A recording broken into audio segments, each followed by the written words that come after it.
This Saturday at 7:30 p.m. Eastern Time, 6:30 p.m. local time in the Central Time Zone, we have the undefeated, third-ranked Penn State Nittany Lions, who stand at 6-0, 3-0 in Big Ten play, traveling to Camp Randall to play the 5-2, 3-1 in Big Ten play Wisconsin Badgers. This game will be streamed on NBC and Peacock. Penn State opened up as a 6.5-point favorite, and they have stayed steady throughout the week, and they are given a 70% chance to win this game per ESPN's FPI. This is a classic trap game spot for Penn State, as the following week, the weekend after this college football weekend, the Penn State Nittany Lions will be hosting the Ohio State Buckeyes in what is Penn State's biggest game of the year, and honestly, probably Ohio State's biggest game of the year too, because if they lose, they're possibly knocked out of the Big Ten championship conversation.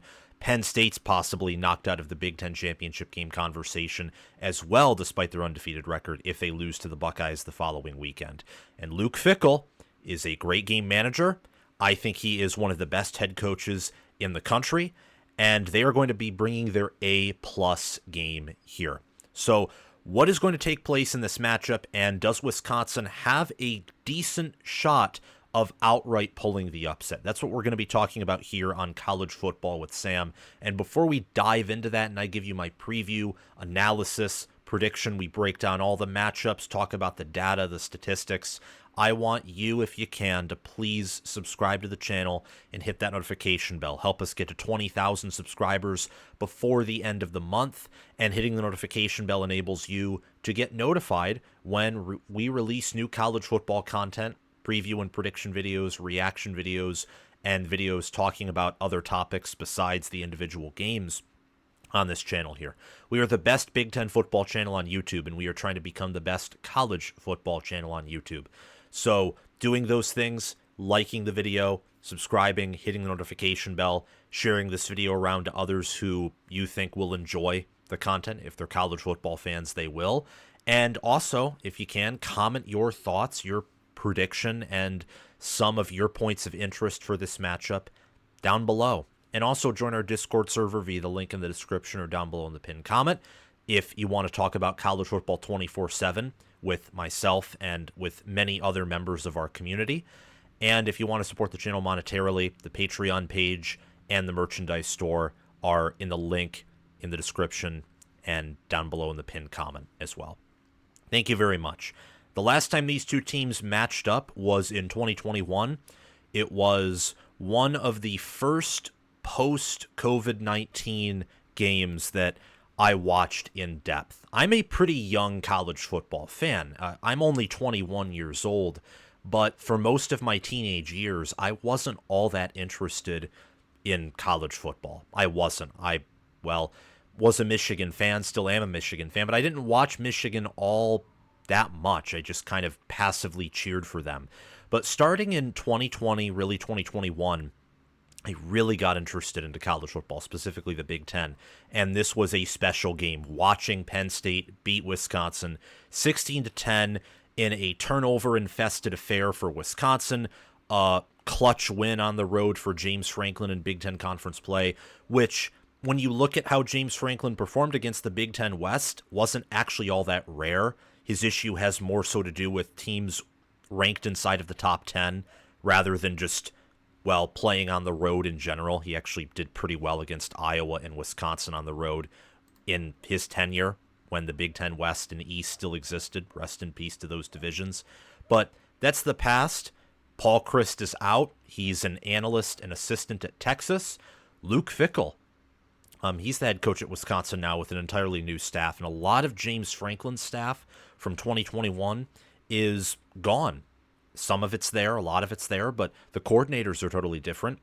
Andy Kotelnicki is the OC for Penn State, and Tom Allen is the defensive coordinator for Penn State. So there's a lot of change that's happened, and college football does not have the same continuity from season to season as it used to with the transfer portal, NIL, the fact that coaches seem to be bouncing around like they're in a pinball machine more than ever.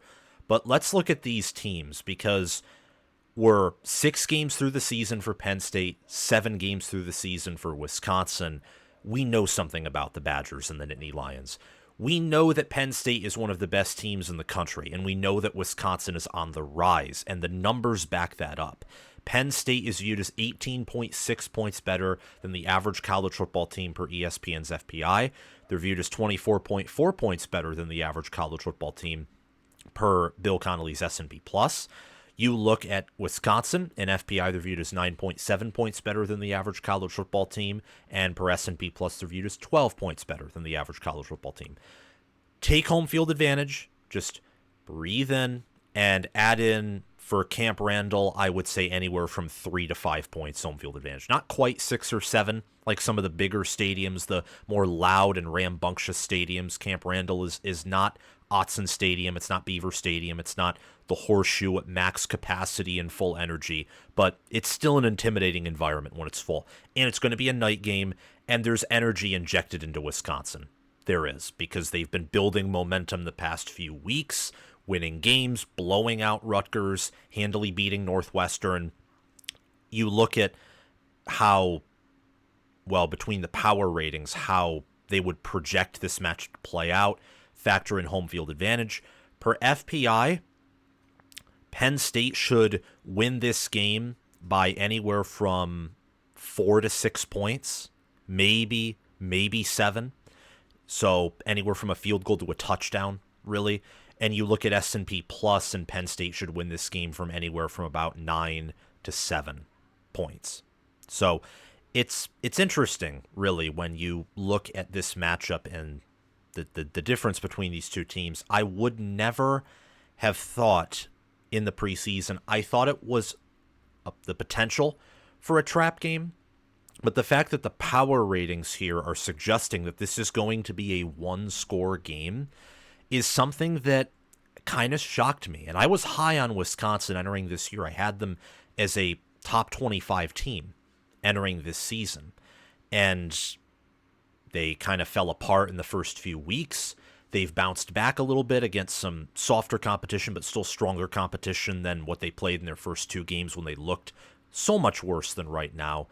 And yet, by power ratings, this is supposed to be a close game. It's shaping up to be a good game. And that's just something that I didn't necessarily expect in year 2 of the Luke Fickell era, that they would be ready to compete with a Penn State team that is up there. This is a down year in college football, looking at the top end of competition.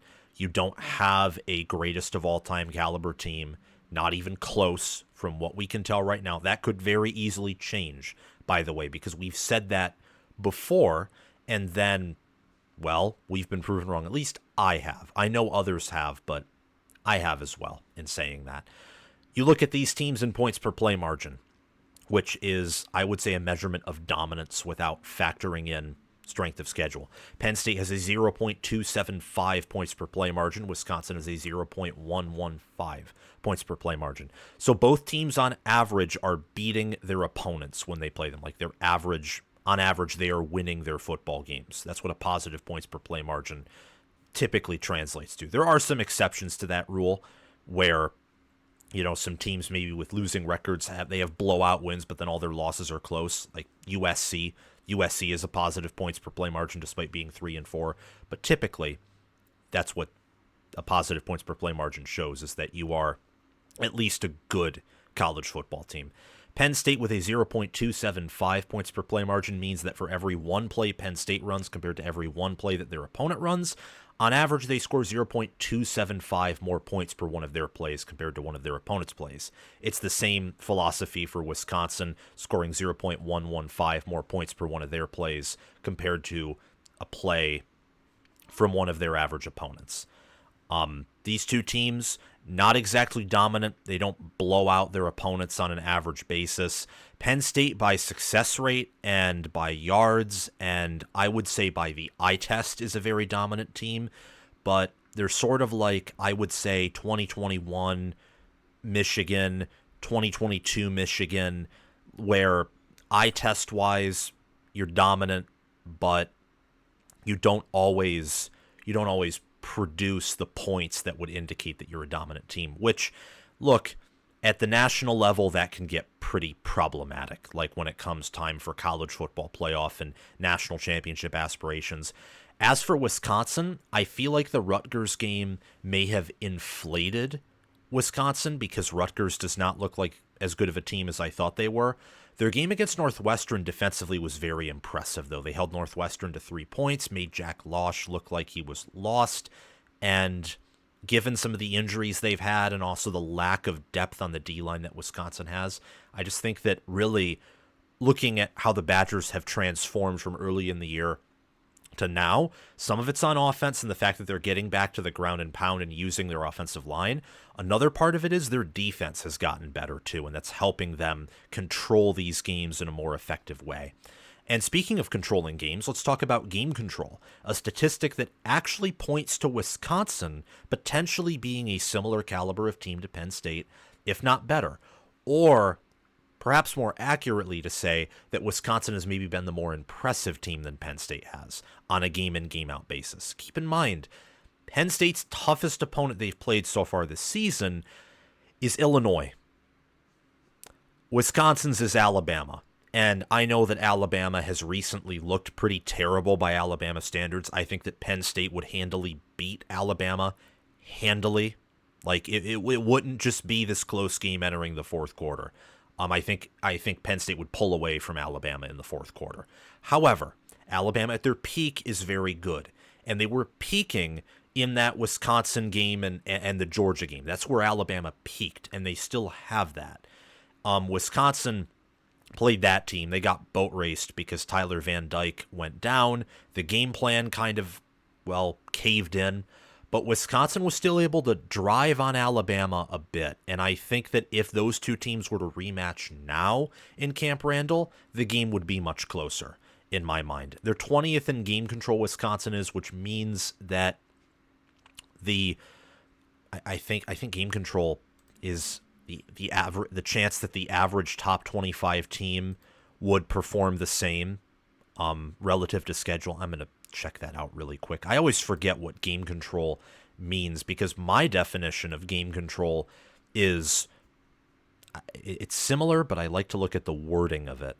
Yeah, game control reflects chance that an average top 25 team would control games from start to end the way this team did given the schedule. And Wisconsin is 20th there, which means that they're one of the better teams in the country when it looks to controlling games, staying in the lead, staying on top of their opponent, and beating their opponent. I think the Rutgers game plays a lot into that because beating Rutgers 42-7 is honestly, I think, an impressive win, even with the handicap that Rutgers has, or the multiple handicaps that they have. They've also played the 33rd best strength of schedule, so they face some tough competition, as we've already documented. USC on the road, Rutgers on the road, more so Alabama at home by a mile. Penn State's strength of schedule is ranked 70th, and they're 23rd in game control. I think a lot of that comes from their struggles against Bowling Green, the fact that USC should have beaten Penn State. Penn State was pretty fortunate. They were fortunate to come out with a win in that game. The fact that USC was leading 20-6, Penn State turned it over 2 times before their third turnover on the Hail Mary, and they still came out with a win despite all their inefficiencies. It was not a very impressive performance from Penn State. It was impressive because it was a close game on the road with the time zone change, and it's James Franklin, who's known to be a horrific game manager, and they still won and overcome that. That's what was impressive about that win, along with the fact that Penn State put up over 500 yards, and their second half performance looked phenomenal. But as an overall performance, you do not want to repeat that type of game as Penn State, especially against Ohio State, but even in a game like this on the road against Wisconsin. So, interesting things. It's going to be fascinating and I think must-see TV in Camp Randall to watch this game, especially knowing the backdrop that they're playing Ohio State the following week, and Penn State doesn't want to show more of their cards than they already have. I think they showed some of them against USC. They had to in order to win, but you don't want to get in a tight affair here. You don't. You want to quickly take care of business if you're Penn State, and you want to get out. You want to get on out of there. You want to take care of business. You want to neuter Wisconsin, their rushing attack, their passing offense, and take care of business. And I would say the way that Penn State can do that, or if they don't, the way that Wisconsin is going to win is all in Wisconsin's rushing offense. It's in the former identity of Wisconsin pitted against what Penn State wants to be, a defensively led team that will hit you hard, that will tackle you hard, that will out-physical you.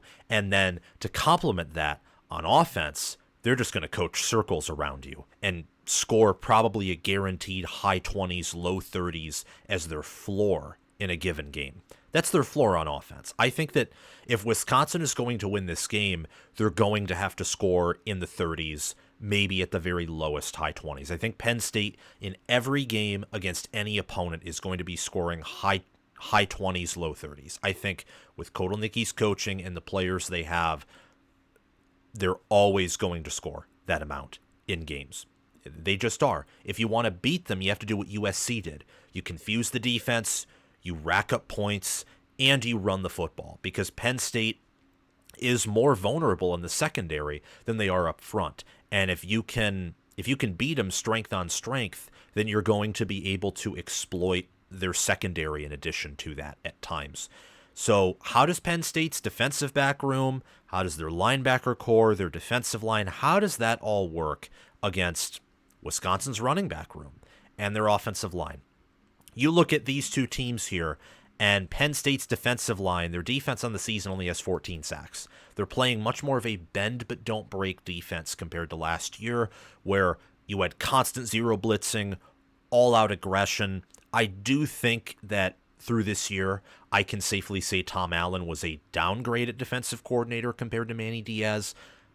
Regardless, Tom Allen's defense, especially in the second half, is a pretty good unit. Penn State also has 5 interceptions, 23 passes defended, 5 forced fumbles, and 3 fumble recoveries on the season. Wisconsin, meanwhile, on the year is averaging 4.8 yards per carry. They have 18 rushing touchdowns, with Tawi Walker having 9 of them, and they have 1,358 total rushing yards. Again, Tawi Walker leads the team in that category with 565 rushing yards, averaging 5.4 yards per carry with 100 carries. He's becoming the workhorse of this team.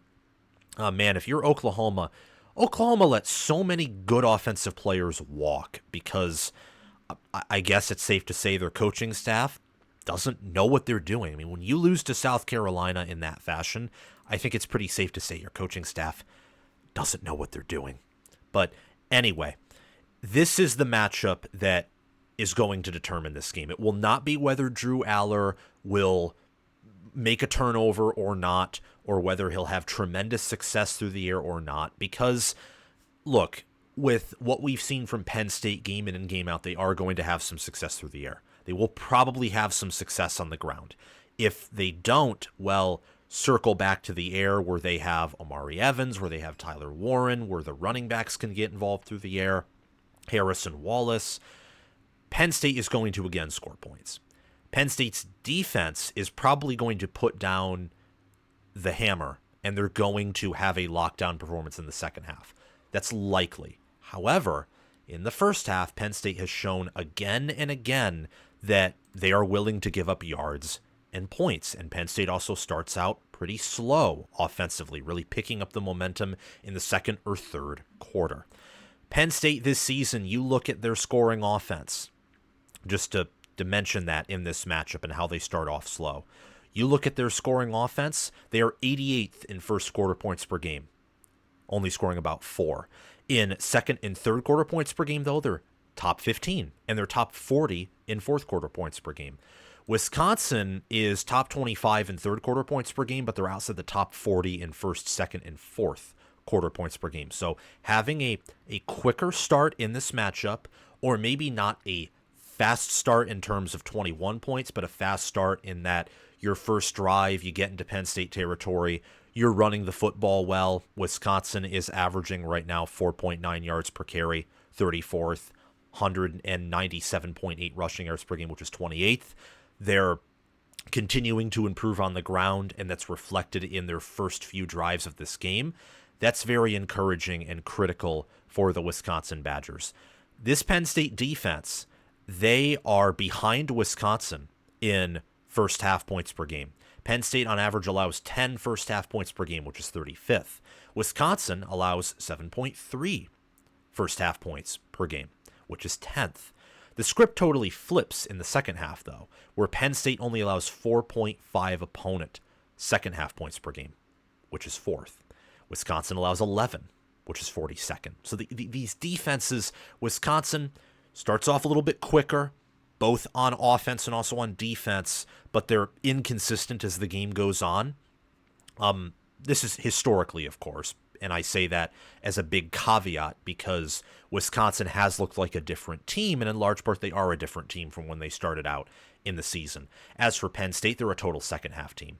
Penn State's second half adjustments offensively and defensively are crazy. I mean, they only allow 4.5 second half points per game on defense.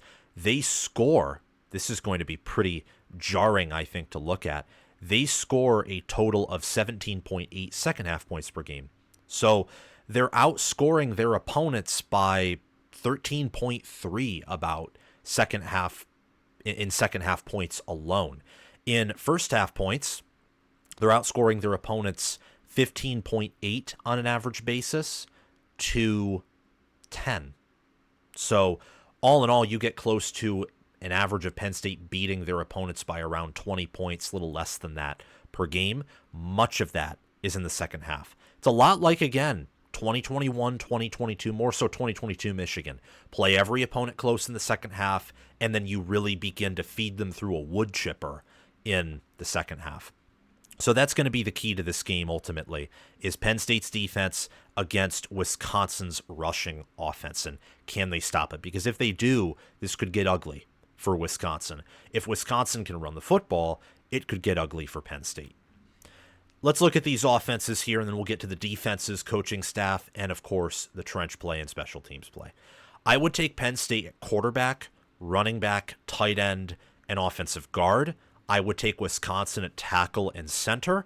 These offensive lines overall are pretty balanced. I do think that Wisconsin's is far and away better at pass blocking than Penn State's is.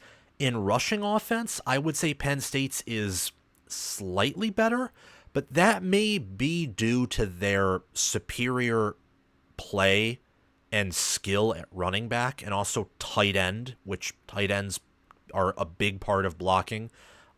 So I think that in the trenches on offense, these teams are relatively similar. What really separates them is the fact that Penn State has much better quarterback play and a much better passing offense. Because while Wisconsin, I think, is pretty equal with the Nittany Lions at wide receiver, Penn State's way better at tight end. And your passing offense is oftentimes, unless you are a brilliant schemer, which I think Penn State has one, it's still heavily dictated by the type of quarterback that you have. Drew Aller this year has a total of 1,492 passing yards on 146 attempts. He's averaging over 10 yards per pass attempt, 6 games in the season, 10.2 to be specific. He's completing 70.5% of his passes. He's thrown for 11 touchdowns, 4 interceptions, and he has 175.8 passer rating. When you look at QBR, Drew Aller is one of the best quarterbacks in the country. He has an 86.8 quarterback efficiency rating, which is 7th. 6'5", 238 pounds. He's also done a better job of scrambling this year, 30 carries, 121 yards, 3 rushing touchdowns. He's averaging 4 yards per carry on the ground, and they're not running him like by design. Most of that's scramble yards where he realizes there's no one open downfield or there's a wide open lane. I've been very impressed with his pocket presence, his awareness. He sometimes makes bad decisions, but I think a large part of that is he's trying to be a lot more aggressive with this offense than he was last year, where he often looked too timid to make any critical error, which in itself was an error. That's why he didn't play all that well last year. Worse coaching. I don't think the same type of aggressive killer instinct or mindset. He's a much better quarterback this year. On the ground, Penn State's averaging 5.2 yards per carry. They have 12 rushing touchdowns, 1,207 rushing yards. Nicholas Singleton and Katron Allen both have over 400 rushing yards. Bo Pribula and Drew Aller each have over 100. And all of those players I just mentioned, whether quarterback, backup quarterback, or running backs, they're averaging 4 yards per carry or more. Outside of really that USC game and UCLA game, against UCLA, Nicholas Singleton was hurt. He wasn't 100% against USC, but USC, I think, did a very good job of limiting Penn State's rushing offense. I think even if Singleton was fully healthy, Penn State wouldn't have had that much success on the ground against USC. In those two games, the Nittany Lions struggled to run. I'm curious to see if they will have a better time against Wisconsin, especially coming off of the bye or not. Before those two matchups, though, Penn State was basically killing everyone on the ground at will. They murdered Illinois on the ground, they murdered West Virginia on the ground, and then they murdered Bowling Green and Kent State on the ground as well. In the receiving end of things, Tyler Warren leads the team in receiving yards with 513 and 4 receiving touchdowns. He's averaging 12.8 yards per reception and has 40 receptions on the year. Nicholas Singleton, Liam Clifford, Amari Evans, and Harrison Wallace are other players that have at least both 100 receiving yards and 10 receptions. Nicholas Singleton has 3 receiving touchdowns, and Liam Clifford has 1. Amari Evans has 2, and same with Harrison Wallace the third.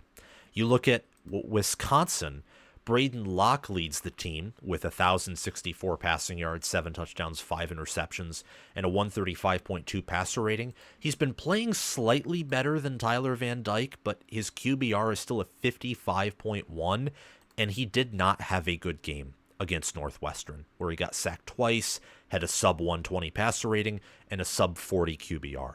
Wisconsin, again, is rushing for 4.8 yards per carry. They have 18 rushing touchdowns. Cade Yakimelli, Ches Malusi, who's no longer with the program due to him rehabbing his injuries, Darian Dupree, and Tawi Walker, they all combined for 15 rushing touchdowns. You take out Malusi, well, the leading 3 running backs for Wisconsin have combined for 12 rushing touchdowns so far this season, and they are getting very close to combining for 1,000 rushing yards. This is a very good rushing offense, and Wisconsin's allowed 8 sacks on the season.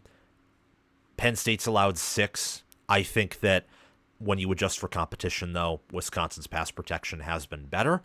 You look at the receiving end of things, Vinny Anthony II, Will Pauling, Tretch Kakuna, CJ Williams, and Bryson Green all have over 100 receiving yards in all of them, but Bryson Green have at least 1 receiving touchdown.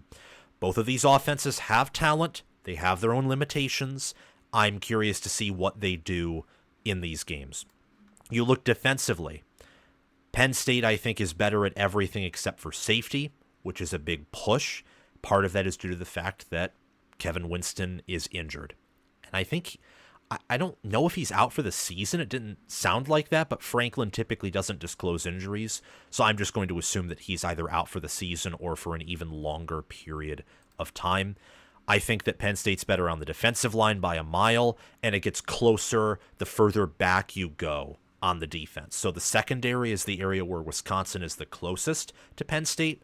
Linebackers a little bit larger of a separation, and then at D-line there's a massive separation. I mean, Penn State's defensive line at its peak is one of the best D-lines in the country, if not the best. Its floor, I think, is still lower than a lot of your GOAT caliber defensive lines due to the fact that their defensive tackles, they're not as undersized or undersized at all as they used to be, but they're not exactly big-time go-getters either. Not typically first-round NFL talent that's there. That's more on the edge. So they're not what we think of in the Big Ten as your, well, high-ceiling run stoppage defensive line. They were that way last year in part because of how many sacks they got and sacks count against opponent rushing yards. But I still think that Denai Dennis Sutton, Smith Vilbert, Amin Venover, Abdul Carter, Zane Durant, Devon J. Thomas, Keziah Izzard, and Alonzo Ford Jr. make up one of the deepest D-lines in the country. They're very impressive. You look at linebacker Tony Roas and Kobe King and Dominic DeLuca are impressive, and they have depth there. And at secondary, A.J. Harris has done a phenomenal job this season. And Jalen Kimber, Jalen Reed, Zaki Wheatley, and Cam Miller have done pretty good work there as well. I mean, I really love Terry Smith. I've been singing his praises for quite some time now. He is a great secondary coach, good recruiter, good developer of talent. Penn State's entire defensive staff is really that. And it's the same for Wisconsin. They have one of the better defensive coordinators in the country in Mike Tressel. And don't forget that they have some players who, at secondary, have not exactly lived up to the expectation. However, Ricardo Hallman, Hunter Wohler, Nazir Forqueen, Austin Brown, and Preston Zachman are good players, and many of them are NFL players in that secondary. Jake Chaney, Jaheim Thomas, Leon Lowry Jr., John Pius, Tackett Curtis make up a pretty deep linebacker room. The concern for Wisconsin's up front with Ben Barton, Kurt Neal, Daryl Peterson, and other players up there, where they just, honestly, they just haven't had a good season. They haven't done a super good job of getting to the quarterback, and in run stoppage, that's another area of concern. I mean, Wisconsin's allowing opponents to average 4.4 yards per carry on them, and they're allowing opponents to run for 142.7 yards per game on the ground. Those are both outside the top 50. Penn State, meanwhile, is only allowing opponents to average 3.2 yards per carry on the ground, and only allowing 95.2 rushing yards per game. They're top 10 in yards per game allowed on the ground and 15th in yards per carry. You look at the passing defense of these teams. Wisconsin leads in opponent pass attempts per game, opponent completions per game, opponent incompletions per game, completion percentage, passing yards per game, and passing first downs per game. But Penn State leads in statistics that I think are a bit more important. Opponent average team passer rating, sack rate, sacks per game, opponent yards per pass attempt, and opponent yards per completion. So I think that Penn State has the better overall defense, especially up front. In the trenches, Penn State, I think, has a similar offensive line to Wisconsin. Push comes to shove, especially since I think rushing the football is very important in the Big Ten, and run blocking in the Big Ten may be more important than pass blocking. And I think it is still, even with the Pac-12 editions or the ex-Pac-12 editions. I would lean Penn State there, but it's very close. The real separation in the trenches is Penn State's defensive line compared to Wisconsin's D-line. At special teams, I do think the Wisconsin Badgers are better. They have a respectable return game, a good punter. Penn State also has a good punter, but they have had some kicking issues. And, well, I do think that Ryan Barker has done a good job as the now kicker for the Nittany Lions. He's 6 of 6, long is of 40, 8 of 8 on his extra points. Regardless, though, I do think that Wisconsin is pretty good. Their kicker right now, 6 of 10, long of 53, 2 of 2 from 50 plus, 25 of 25 on extra points. And according to ESPN special teams efficiency, Wisconsin's better at special teams than Penn State is. Although that's taking in past games into account. So maybe now Penn State may actually be better with the kicking change.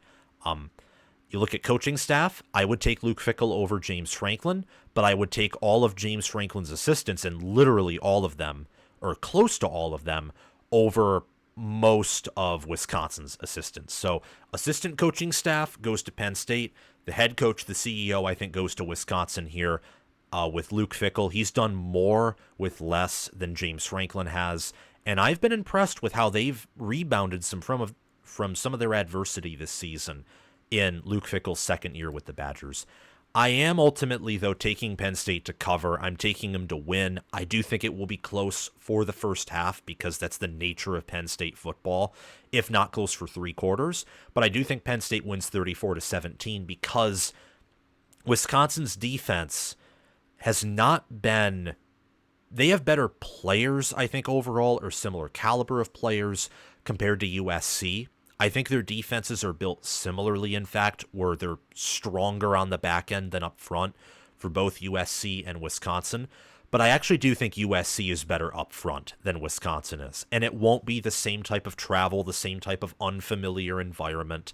And Penn State is coming off of a bye, and they have good enough assistant coaches to where I think they won't flop after a bye. I do think that there will be a little bit of looking ahead to Ohio State, but at the same time, I view Wisconsin as pretty similar to Nebraska, and in the same way that I'm picking Ohio State to beat Nebraska pretty handily, covering their 25.5-point spread and beating Nebraska by 28, I do think that Penn State is going to go on the road and beat Wisconsin by 17. Close game for a half. I think Penn State will win the rushing battle. I think they'll win the defensive battle.